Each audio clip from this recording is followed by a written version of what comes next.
Freedom from fear may sound improbable, if not impossible. Ad Guru Prahlad Kakar, though, is up for the challenge. We caught up with him and the other mentors at the Prahlad Kakar School of Branding and Entrepreneurship to find out just how to face fears in a competitive environment.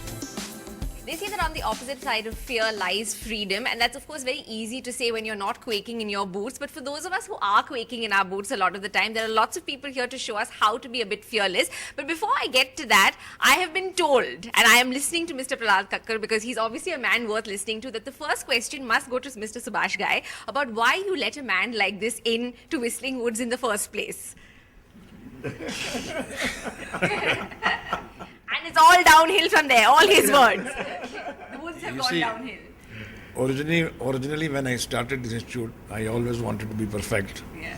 Then I went on perfecting myself. Then I thought that perfection will not work unless there is an imperfection. So who could be the best person to go for the imperfection? He said, Prahlad. So I approached him.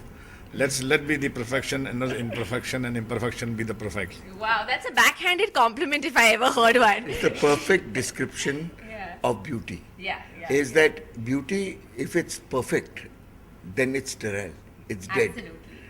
Beauty can only be considered beautiful against something that's imperfect. So he's got the perfect answer. He's referring to Aishwarya and Abhishek. That's what he means actually. Ouch!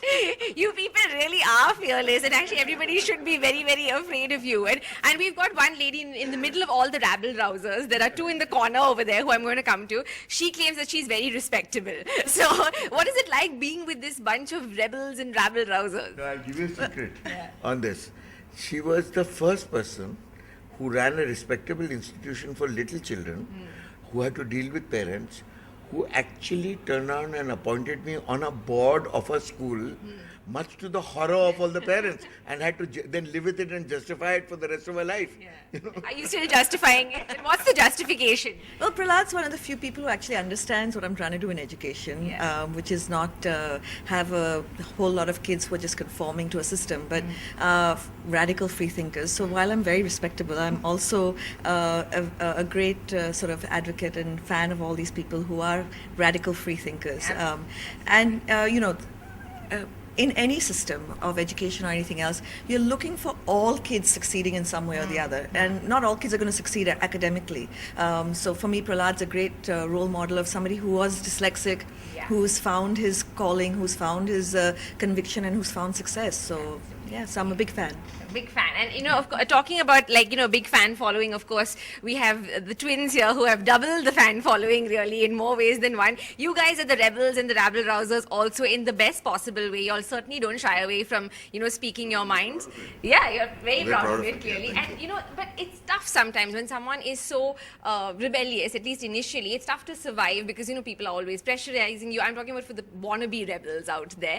What are the secrets? Because you have a survival boot camp, so tell us a little bit about that.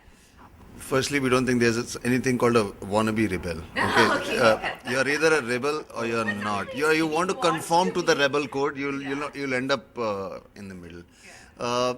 Basically, we are not very well educated academically. Okay, but what it has afforded us is a chance to be extremely educated, graduate from the School of Hard Knocks, and. Prahlad sir here is formalizing that method of learning, and we are really proud to be associated. As Lena spoke, a lot of kids grow up saying, what if I don't get a 90 percentile, what am I going to do? Entrepreneurship is not about getting high marks. Entrepreneurship is about dealing with struggle and failure and uncertainty. Absolutely. I feel that nobody who's been trained to think in a conditioned manner or follow the rules has ever changed the world. You have to have an approach that questions, that breaks the norms. Sitting over here are the people who have kind of defined that for more than a generation. Schools kind of keep teaching you these are the rules you must follow, these are the rules you must follow, but here are a bunch of people who are going to tell you these are the rules, but these are the rules you must break. And that is a difference between a teacher and a guru, I feel. And I think these guys would be the coolest gurus to have, actually. Yeah, absolutely. This is certainly seeming to be the school of cool, along with being the school of hard knocks. That's quite a combo. And talking about entrepreneurship, let's go over, of course, to Mr. Mahesh Murthy. He brought up a very good point about how the fact that, that you're just a 90 percentile kind of kid doesn't necessarily mean you're going to be a good entrepreneur. And you're someone who, obviously knows a lot about this. What do you think is, is lacking really for young entrepreneurs today in the system and infrastructure, and how is this school really going to provide it? So I think the key thing is our parents all teach us to be toppers. I've found over life that toppers become croppers. I don't know of a single entrepreneur, big guy, anywhere in the world who ever came first in class. All the guys who topped every single thing are probably working in some consultancy somewhere. Essentially, the key thing out here is to say, look, if you've taken away that safety belt, I mean, for us, education is a safety belt. Degree is a safety belt. Arey, kuch nahi to degree to hoga, has been a thinking. And my belief is that actually leads you to failure. When you have a plan B, that leads to failure. Because you kind of always hedge your bets. If you don't have a plan B, you only have plan A to go and pursue, and you will pursue it with far more determination than by saying, I always have a backup plan. So a lot of this is about saying that, look, you must not have a backup plan, because you keep hedging your bets. Go take that bold leap, and it's okay if you fall. And what I keep saying is, there are people who die when they get hit because of a car crossing a road. There are even people who die because of lightning. There are people who die because meteoroids fall on them. But I don't know of anybody who's died because of entrepreneurship. All right? So entrepreneurship to me is actually technically safer than being hit in a hailstorm by lightning or crossing the road. Right? So with all of that said, I mean, the only things that stop in your way of being an entrepreneur is your own conditioning. All of our schools, all of our colleges teach you to be an employee. They don't teach you to be an employer. That's a great point. Right? So what we are hoping out here is to teach you to be an employer, all right? Or at least an independent contractor, somebody who's running your own life and your own business. I think that's important. Yeah. Not money necessarily alone. Yeah. They have to know the difference between value and money. Absolutely. And they have to choose to create value over money, because money always follows. But a lot of money does not create value. Yeah. So what we're looking for, and what I've always looked for in the startups that I've backed, is somebody who's willing to say, forget it. I'm going to forego the short-term game because I'm playing a longer game. And I think I'm really hoping to find that among kids of today.